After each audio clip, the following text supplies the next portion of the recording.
inta badan dadka siyaasadda way isdhex fadhida dadkii baa isdhex fadhiya qof laga yaabaa TPLF asaga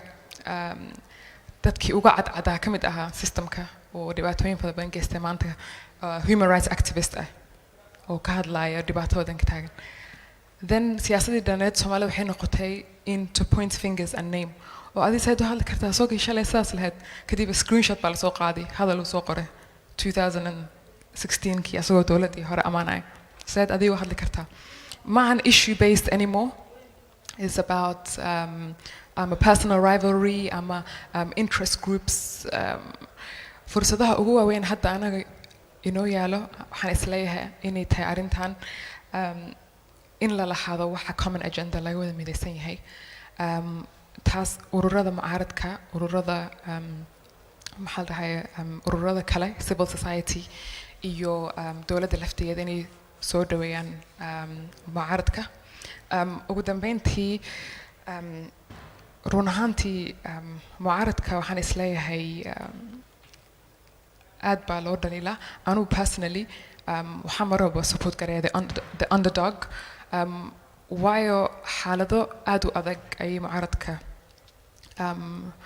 isku dayaan inay navigate gareeyaan in Ethiopia example haddaan soo qaadana ONLF heshiiskii la galeen Eritrea oo si nabad wadanka ku imaadeen waxyaabay ku heshiisayeen waxaa ka mid ahaa in la sameeyo guddigaasna ka wada shaqeeyo dhowr arrimood oo ka mid yahay in the root conflict of the cause of the conflict in this region in root conflict kala ogaado laakiin waxaan ognahay the last 3 years in macnaha dawladda dhexe oo ah entity-ga heshiiska la galeen inaynan waxba steps aynan qaadin si u hirgeliyaan heshiiskaas haddana iska marginalize iska yihiin iska joogaan wadankooda ururada kale mucaaradka wadanka ka jirana iyagana saa lala dhaqmo waan ognahay marka arrinkaas baan dhihi lahaa in dadka inay isku yimaadaan oo hadda intay Ethiopia isku mashquulsan tahay inay iyaga wada hadlaan bismillaah rahmaani rahiim waxaan rabaa marka hore inaan hadaayo waxaan idin kormaray framework application kuma ana sameyn marka inkastoo waqtiguna uu soo gaab haddana waxaan isku daynaa inaan ku sameeyno application waxaan u jeedaa application waxaan u jeedaa 2 sano ka hor waxaan u joognaa halkan sidii loo barwaaqay lahaa geeska Afrika haddana waxaan u joognaa turbulence ka jira meesha su'aal 2 sano ee la soo dhaafay ayada oo geeska Afrika la rajaynayo in horumar la gaaro yaa dib u celiya يعني dhibaatadu is a man made miya mase justice something else you know ma iska timid dhibaatadu mise waa laga shaqeeyay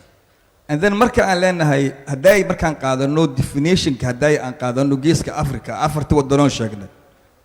Djibouti wax turbulence hadda kama jiraan so far Eritrea hadii lamaba sheegi karo turbulence-ga aan sheegayna xaguu ka jira waa marka wuxuu ka jira Soomaaliya iyo Ethiopia the question is who's making actually Ethiopia ma turbulence ma iska gashay mise cid baa sameynaysa and then what's their purpose Somalia for the last 10 years slowly tartiiba isugu imaanaysa waa soo arursanaysa and suddenly we have Somalia in turbulence so who is making actually who's behind inaanan sidaas su'aashaas isu weydiin aanna sheegi karin ama aanna sheegayn sources of turbulence oo nahaya waa part of failure you know dadka ka soo qayb galay meesha gaaraan kuwii shala hadlay oo amaanta iyo wacd maxay dhahaan durbaanka sita inta waxaa ku qor 2 sano ka hor halkan waxaa la dhahay prosperous aan gelina barwaaqan gelina shala iyadoo halkan ku qoran ay u jeedaan turbulence loo leeyahay ay ku sheegayaan haddana waxay durbaanaysiteen aniga I don't know what's wrong about that so please let us address the problem in a right way in order to solve out otherwise farqa isaga sidanayna haday saa idin sheeg ayada oo ay jirto identity aan la xalin ama identity crisis oo jiro dhammaanna waa isku raacnay hadda actually Dr. Adam ayaa waxa aan sheegay sidii loo apply gareeyay Djibouti ka sheegay Djibouti saasay samaysay waxa shanta aan sheegay oo buseebad kala duwan u sheegay taasaana keentay stability-ga meesha ka jiro oo aan isugu nimid oo uga badbaaday turbulence uga badbaaday marka real business inaan galno ayaa loo baahan yahay oo aan si sax ah farta ugu fiiqno waxa turbulence-ga Ethiopia iyo Soomaaliya waxa gelinaya legitimacy ayaan ka jirin dadka Soomaalida iyo dadka Ethiopiaanka ma dareemayaan wadamadooda inay ka jiraan legitimate regime ama at least qaybo kamid ah dareemi taas oo problem hadii Soomaali qaar rabo goos inay ku leeyihiin si sax ah baashu address garayna si aan xal ugu helo taas waa taas ta kale waxay tahay hadii loo soo jeesto Ethiopia iyo Soomaaliya historically anigu aqoon badan uma lihiyo sida dadkan uma lihi laakiin I did my own research master keyga labaad wuxuu ahaa the Horn Africa's regional security crisis and possibility to have something or kind of framework markaasaan akhriyay Ethiopia iyo Soomaaliya laba wadan oo diris kaliya ma taariikhdeena waa twin way isku xirantahay sibay u mataanaysan tahay wixii Ethiopia ka dhaca Soomaaliya ka dhaca wixii Soomaaliya ka dhaca Ethiopia ka dhaca حتى أباروه حتى وانا قد حيا فرق نوضح أكلية وحويهي إثيوبيا و state seeking for nation Somalia و nation seeking for state what's that Ethiopia وحي هيستا مجعي يهيبدي دولة نمد تاريخ ده ولا اسكو هستا لكن إثيوبيا ما هيستو nationhood elements of nationhood أو اسكو دين يا اسكو دخن يا اسكو أف ما هيستو صدرت إثيوبيا nation building كذا وإن لقول نسو إن إثيوبيا يالتو nation أي نقطة هذا هو state مركز state كإثيوبيا هو artificial سدو شيء فيصل و artificial وي واحد جرمه أنا قلنا محناه أمة nation elements كي اسكو كان لهاي وهاي سنة but we are not state different states Djibouti Ethiopia Kenya and Somalia intaas anaga Ethiopia ku kala duwanahay waxa kale ku kala duwanahay markay timaado Ethiopia inaan ka hadalno hadanahay Soomaali ma waxaan uga hadlaynaa indhaha Soomaalida Ethiopia kaliya miyaan ku eegaynaa mise guud ahaan indhaha Soomaaliya ku eegaynaa tusaale ahaan haddii ay tahay inaan ku eegno indhaha Soomaaliyada weyn haday tahay inaan ku eegno ileen dirisaan nahay wixii ka dhacay maadaama ay noqosaynayaan Ethiopia ma waxaan ka rabnaa dawlad dhexe oo xoog leh inay ka dhalato dawlad federaal oo xoog leh inay ka dhalato dawlad dhexe oo weega miyaan rabnaa dawlad federaal oo weega miyaan ka rabnaa Ethiopia afar mise waxaan ka rabnaa Ethiopia inay noqoto confederacy oo weeg of course mise waxaan rabnaa inay kala tagto anaga nafsadeena waa inaan leenahay aragti siyaasadeed oo ku aadan Ethiopia sababtoo xitaa Ethiopia waxay leeyihiin aragti ku aadan Soomaaliya leey and then elite-ka Ethiopia specialist kuma laakiin ma ka akhrisid elite-ka Ethiopia way ka level sareeyaan kuwa Soomaalida hadday noqoto qoraalada iyo hadday noqoto political participation marka aniga hadaan nahay Soomaali waa inaan yeelano Soomaali hadaan nahay iyo hadaan nahay Soomaaliya labadaba waa inaan yeelano aragti ku aadan Ethiopia sadarteed dawladda deegaanka ee Soomaalida waxaan rabnaa inaan aragtidayda ku aadan Ethiopia inaan ku darsano in budan rabnaa anaga inaan wax ku darsanaan rabnaa oo aysan dhihin anaga Soomaali ah Ethiopia anaga idin kaga wakiil ah adinku Soomaaliya tihiin naga baxa no way waa inaan kula daarano oo aan talada Ethiopia aragtida ay jigjiga qaadanayso waa inay Soomaaliya wax ku leedahay sababtoo ay tahay way na saameynaysaa and then it's okay let me to pass this one yeah okay just okay okay markaas waxaan ku darsanayaa marka gulshaga aan dhiibana marka si ay hadhowto aan waqti kale aan u helin suggestion marka aan rabo wuxuu yahay marka oo aan rabo inaan ka qayb qaato maadaama ay gabagabada waxaan marka hore inaan u soo jeediyo arreer inaan u soo jeediyaan rabaa ka soo qaybgalayaasha doodan hadda ka bacdi markaan isku nimaado inaan noqono dad oo rational rational waxaan u jeedaa dad oo caqli isticmaalaya shalayto meeshaan wixii ka dhacay sacabka iyo markaad fiirsid dadku emotion ay u sacbinayeen marka waxyaaba emotion ah inaad u sacbisid waxba kuuma taraysee adeer xaqiiqada qaabil number 2 heritage oo xarunta cilmi baarista rag Soomaaliyeed oo walaalaheen abuuray markii hore fikri iyagu leeyahay laakiin hadda heritage waxay noqotay public property Somali property waaye anaguna markaan jaamacadaha joogno ardada waxaan dhahnaa paperska sida loo qoro sida documentation loo sameeyo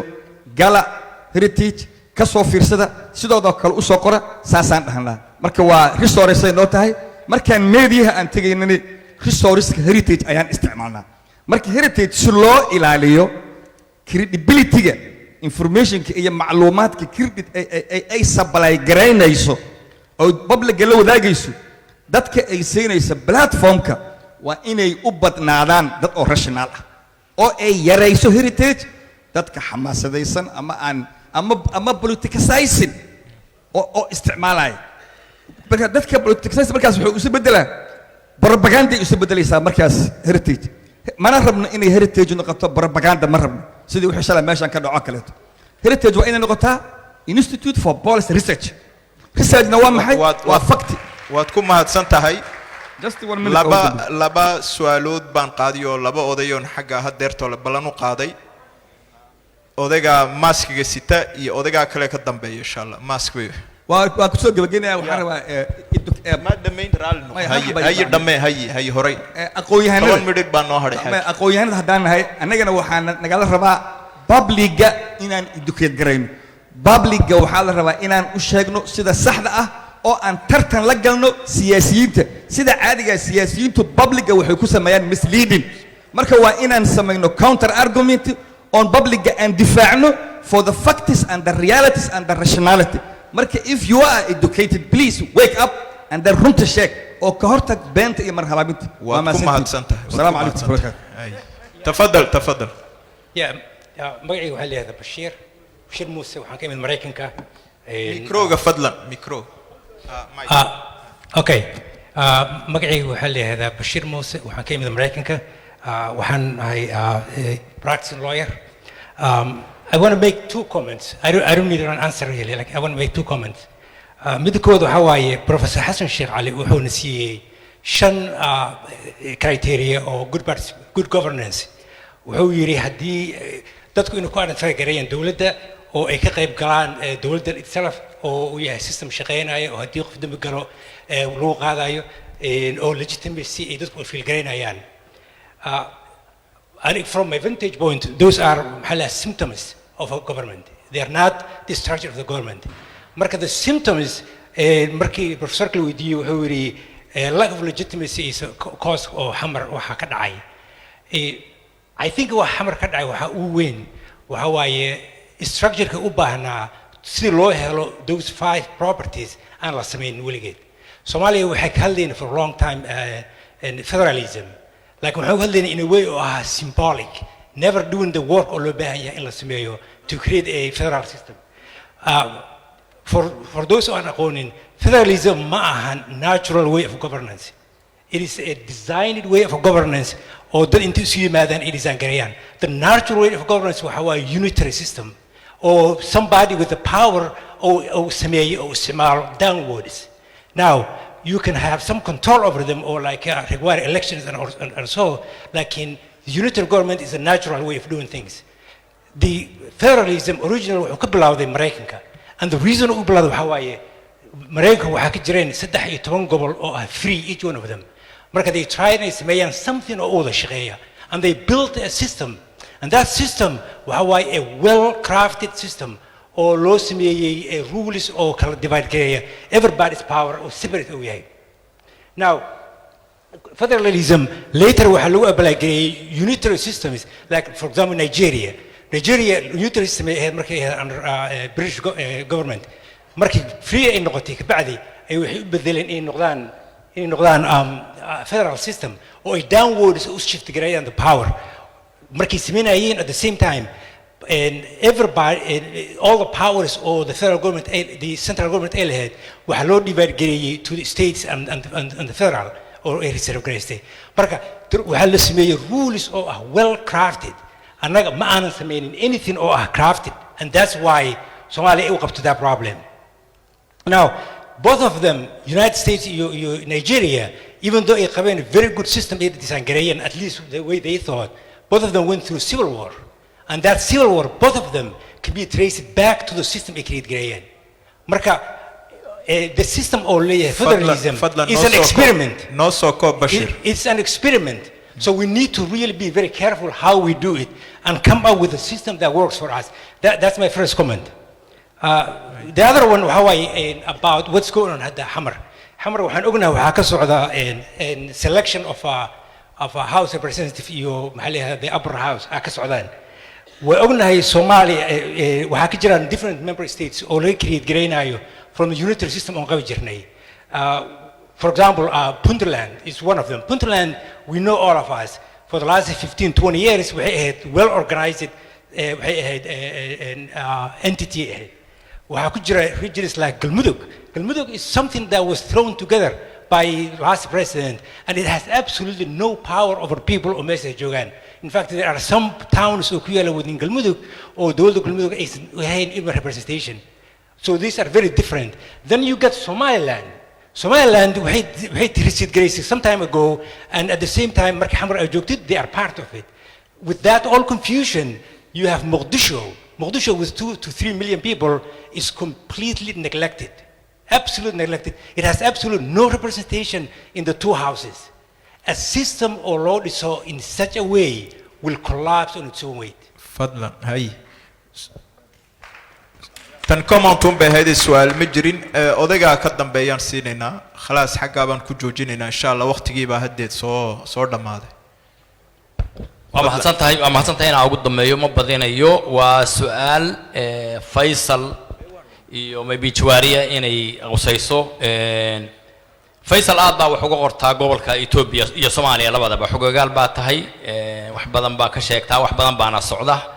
labada gobolna dhinac bay isaga yihiin dawlad dhaxayn lahayn oo xoog leh way duntay muddo ka bacdi waxaan isku keenay nidaam federaal aan qaadanay waa la tacaalaynaa Ethiopia sidoo kale way duntay dawladii dargigiye wixii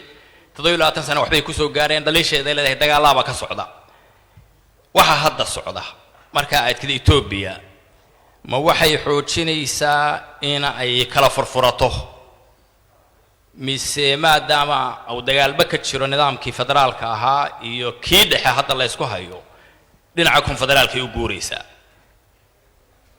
Soomaaliya se maxay kula tahay maadaama la isku xanto hadda labada maamul ay isu dhow yihiin taariikhna wadaagna ay yihiin marka laga dawladahaas xoog lahaa iyo kuwa federaalka ahaa saameynta ay nagu yeelan doonaan inaga maxay kula tahay waa mahadsantahay shukran Jawaari wala wadaag kartaa yes waxaan ku horeynayaa laakiin waxaan jeclahay arinu doctorku kaga dhawaajiyay dawadeeda waxaan la isku haysto iyo I think wala Soyinka Africa's Nobel laureate for literature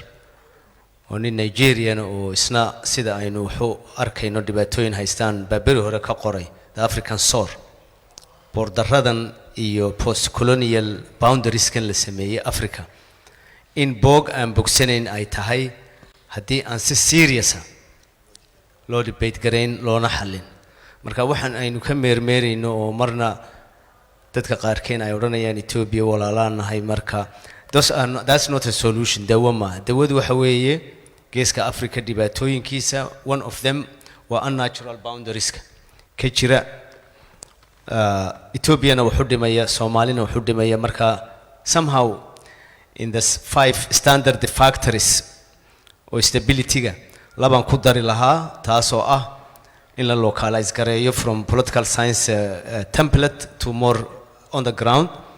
in lagu daro waxyaabaha localka instability ga u keenaya gaar ahaan geeska Africa taa in lagu daro iyo in la ballaariyo equity hadda adduunka wax kasta oo la sameeyo the new concept that measures waxyaabahan ka hadlayno waa the chapter of equity in yana lagu daro federaalka Ethiopia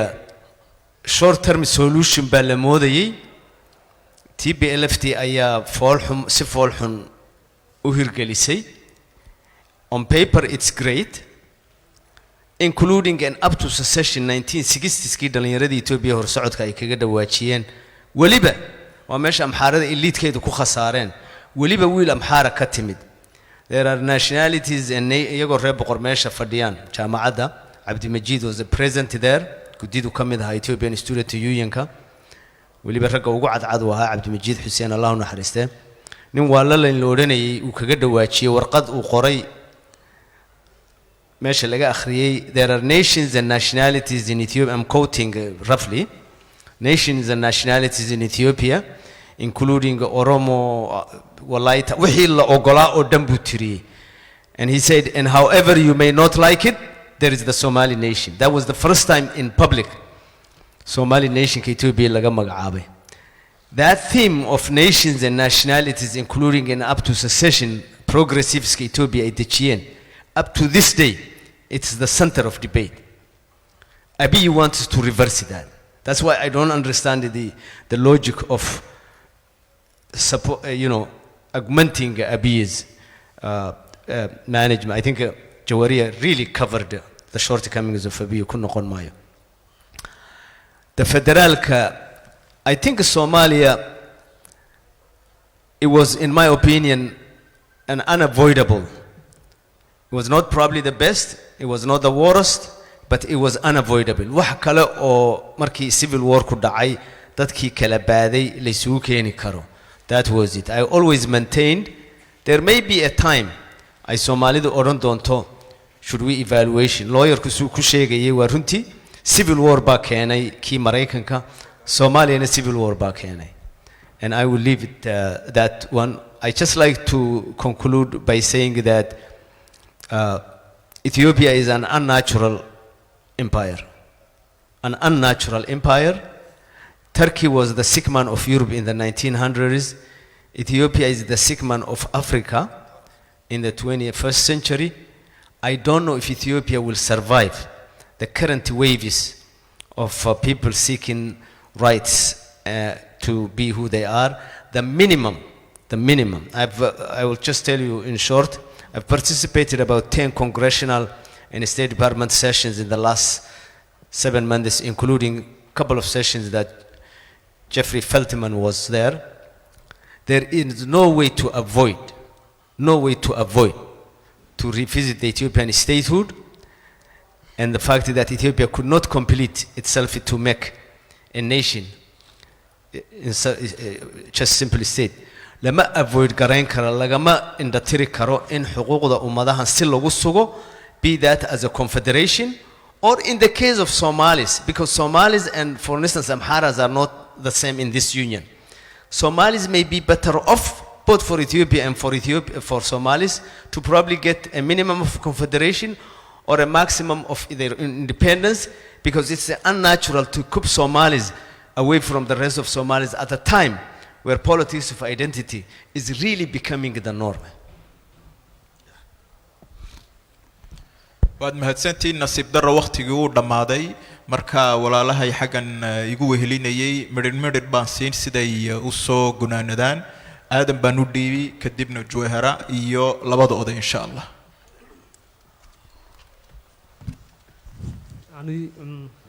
waxaan odhanay ma jiro dee odayaashan kadib ya odayaashan midhirkayga ugu beeran. waana waxaan kusoo gebageb yeah, okay.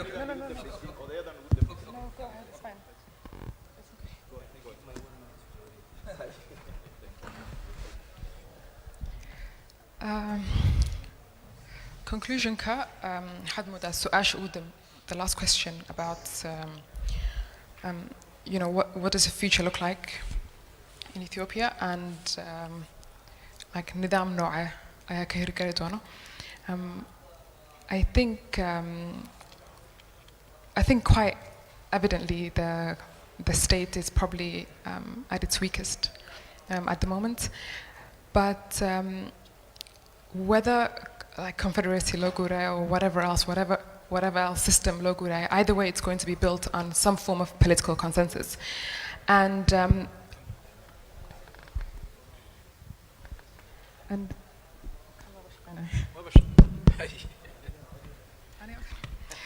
I think سؤال إن هرت على معهن is federalism going to survive or not? I think that's the very minimum or logo the joy karo. It's not about whether federalism will survive. It's about how to improve what we currently have. I think there's no going back from where we are today. I think maanta shalay maahan qowmiyadaha habkii u baraarugsan yihiin iyo the way everyone is very much self-aware, self-assured in their distinct sense of nationhood in terms of language, culture, identity. I think dib dambe cid awood lagu maqoonin karo ma jirto. In marka laga hadlo dhibaatooyinka iman karo in dadka la label gareeya ma fiican oo la yiraahdo that person qolyahan buu taageersan yahay xisbigan buu taageersan yahay hadaa la yiraahdo waxaan baa inoo muuqdo especially as academics if you say there's the dangers of this not to label the person especially when all the evidence is right in front of us. One of the examples I forgot to mention earlier he had I'm not sure when people say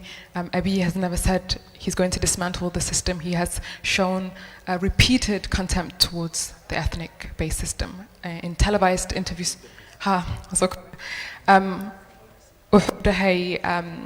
Arrintan bid'ada nagu soo kordhay Ethiopia. So ka hadlaya the question of nations and nationalities waa inaan iska tirtirnaa. He literally referred it to that way. Another way in part of his war against the TPLF, repeatedly demonizing not just the TPLF as an entity, but also its legacy, namely the ethnic federal system, as a way to justify the need to reverse it. So arrimahaas in aad loola socdo in la dayalsanin. At the same time Soomaali ahaan inkastoo dagaalka annagana saameynin alxamdulillah qowmiyadaha kale waxaan aragnay in la dhahay hubka qaata civilianska ayaa fully armed ah itaa dagaalka markuu dhamaado way adkaan doontaa in arrin noocaas oo kale la xaliyo ama la dejiyo hub fara badan ayaa gacanta shacabka gale Soomaalida inkastoo ay ka badbaaday taas haddana in la dayalsanin dowlad who's willing to use that much force, that excess force against its own civilians to exterminate them to that extent, do not underestimate that. Just because it's not happening to you, it doesn't mean that he wouldn't be just as willing to do it. So waxyaabahaas in lala socdo, not just to think about kind of the short-term picture in terms of the war, halkay bay TPLF qabsatay magaaladay qabsatay, who's next, shalay maxaa soo kordhay, but to think strategically, to think long-term, mucaaradka iyo dowladda inay isku yimaadaan iyo siyaasiyiinta kala duwan inay programs siyaasadeed oo Soomaaliyeed inay ka fikiraan inay laisku tanaasulo ayaan ku talin lahaa. شكرا دكتور حسن. Mirror. very sharply soo ganadaya horta federaalka sida uu sheegay ninka lawyerka ayaan aad ugu raacsanay marka federaalka Soomaaliya wuxuu qabaa xanuun buu qabaa macallinkii ama ninkii ugu akhriska fiicnaa juuxana wuu fadhiyaa federaalka inay dawlado kala madax bannaan intay isku yimaadaan oo unitary ay sameeyaan haddana ay federaal sameeyaan waa la yaqaan ama wadan la gumaysanayay oo xurnimo qaatay asagoo unitary ah sida Nigeria iyo Hindiya inuu asagu markaa federaalkii sameeyna waa la yaqaan hadda xaaladda Soomaaliya wadamo isku yimid oo ku heshiiyay inay federaal intay isku tagaan oo dawlad noqdaan federaal sameynayna ma aha dawlad dhexe oo jirta oo markaa iyadoo awoodaysa iyadoo sameynaysa federaalkina ma aha marka waxaan rajaynayaa CRD iyo garowga inaan ku ballanno oo aan arrinkaas si fiican loo karkariyo oo meel macno leh la gaarsiiyo sidaas waa rajaynayaa juxana farintaas iga sii qaado waxa kale oo jirta Ibn Khaldun 600 sano ka hor noolaa nin sociologist ahaa wuxuu horumariyay fikir sheegaya sida loo dhiso dawladaha iyo sida u dumaan sida loo dhiso dawladaha wuxuu dhahay waa inay center somewhere waa inay meel dawladdu ka bilaabato kadibna ay fido oo ay darfaha ay aado markay dumaysane waa inay darfaha ka soo dunto oo kadib center ku dumo sidaas uu qaba Ibn Khaldun walina waa sidii hadda marka Soomaaliya waxaa ka jirta marka xaruntii ama centerkii baawarkii kama bilaaban oo darfihii ma aadin darfihiina intay baawar sameeyaan oo soo qaadaan xamar ma keeni karaan xamar oo caasimadii Soomaaliya ahne maamul dawlad kama jiro marka arintaas idana waxay u baahan tahay idana Soomaalidu inay si sax u address gareeyaan oo magaalada Muqdisho laga dhiso maamul dawladeed oo leesla ogol yahay oo power leh si uu powerku u sameeyo ama expansion ama uu sameeyo attraction oo inta kale u soo qabto oo marka Soomaali u noqoto qaran macna leh xaqiiqadana waa inaan qaabilno wixii kale oo hadee oo isriixriixana waxa ka muhiimsan inaan isna dawlad macna leh inaan isnaa ka muhiimsan oo aan dareen Soomaalnimo yeelano وما سنتين سومالي نحن أوريجيني يقول يهرمر لما أنتين وما سنتين شكرا آد بعد ما هتسنتين آد بيو ما هتسين ولا الله يجا حقا يجلس وقيب قلي ضدن آد بان يقول ما هدين النامر لبعدنا ريتيج انستيتيوت معد كاسي مدشن قروح لبضل وحقا كسوق مقابيي وانا ما هتسنتين قلبوا ناكس وما هتسنتين دمان دكتور جويريا روبلي دكتور آدم دكتور حسن iyo xiriirinta Dr. Jaamac walaalkay Dr. Xasan waa mahadsan yahay heritage sida uu maaragtay public property uga dhigay ama uu maaragtay uga weyneeyay xajmigeeda waana uga mahad celinaynaa waxaan rabaa bas inaan xasuusin sameeyo halkan markaan dadka isugu yeedhayno waxaan aad ugu dadaalnaa inaan abuurno balance afkaar kala duwan la isu keeni karo dadkii meesha la keenayna qof waliba fikirkiisu dhiibanaya dabcan in lagu raacsan yahay maaha marka qoladii shalay joogtay iyo qolada maanta joogtay waxa laga yaabaa inay aad u kala fikir duwan yihiin haddaan qolo ka reebnana dee qayb baan ka tegaynaa tan kaleetana waxa weeye dadka annagu ra'yi markaan soo karkarino ama afkaar soo diyaarinay researcherskan dadka ay rabaan inay ka iibiyaan ama influence gareeyaan waa dadka siyaasadda ku fadhiya fikir kastay qabaan marka iyaga haddaan alienate garayno meel ma aadayno waa mahadsantihiin aad baan u mahad celinaynaa ka soo qaybgalayaasha maantana si fiican baa loo joogay wassalaamu calaykum waraxmatullaahi wabarakaatuh 2 announcements galabta waxaa jira 7 o'clock Sheraton dadku ha soo qaataan baasaboorradoodii si magaca ugu qoran loogu qoro waraaqaha caafimaadka oo ay ku safraan hadhowta hadday iskhilaafaan dhibaata ka iman karta teeda labaadna waxa weeyaan hoteelada waa laga baxayaa 16 qofkii joogaya waa okay weeye laakiin isagaa ku xisaabtamaya qofkii tigidhkiisa bedelanaya caawa imtixaanada la qaadaya ee covid testiga qofkii gafa kuwan lacag ma aha isagaa markaa samaysanaya beri ama beri dambe qofkii joogaya waa iska okay saas laakiin sidaa lagu tala gala caawa waa free passportka la soo qaato 7 o'clock iyo Sheraton aad baa u mahadsantiin